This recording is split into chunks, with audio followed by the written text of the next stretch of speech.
ഈശോ മിശിഹായിക്ക് സ്തുതിയായിരിക്കട്ടെ.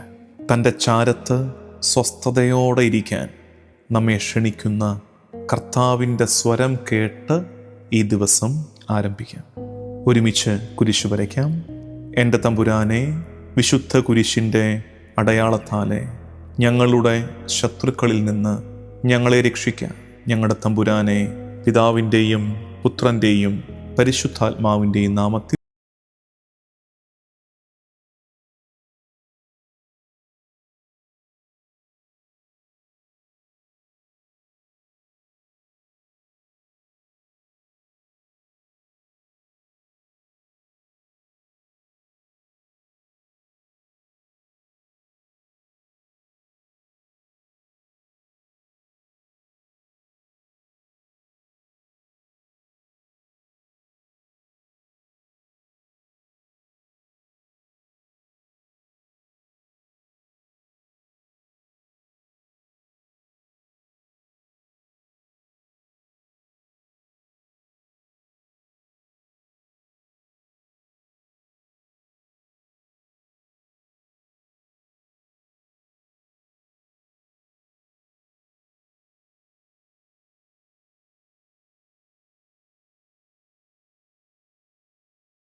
നിന്റെ സർവ്വതും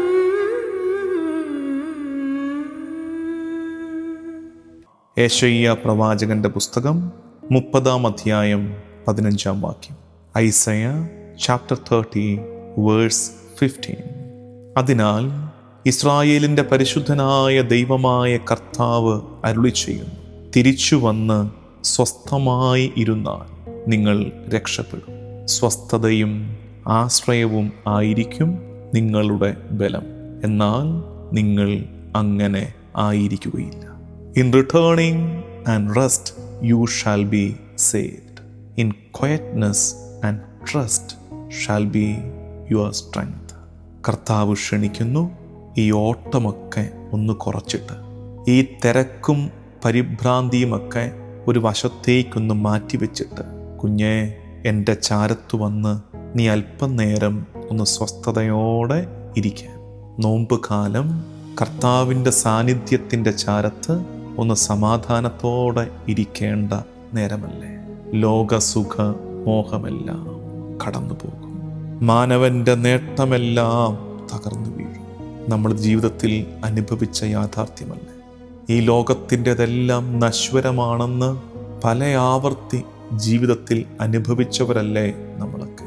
എന്നിട്ടും അതേ ലോകമൊരുക്കുന്ന പ്രലോഭനങ്ങളിൽ വീണ് നമ്മൾ കർത്താവിൽ നിന്ന് അകന്നു പോവുകയാണ്.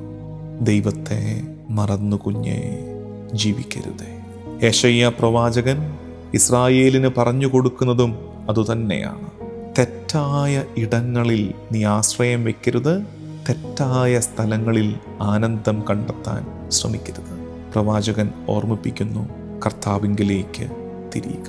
നീ രക്ഷ, സമാധാനം അനുഭവിക്കുന്നത് നീ ചെയ്യുന്ന എന്തോ വലിയ കാര്യങ്ങളിലാണെന്ന് കരുതാതിരിക്കുക.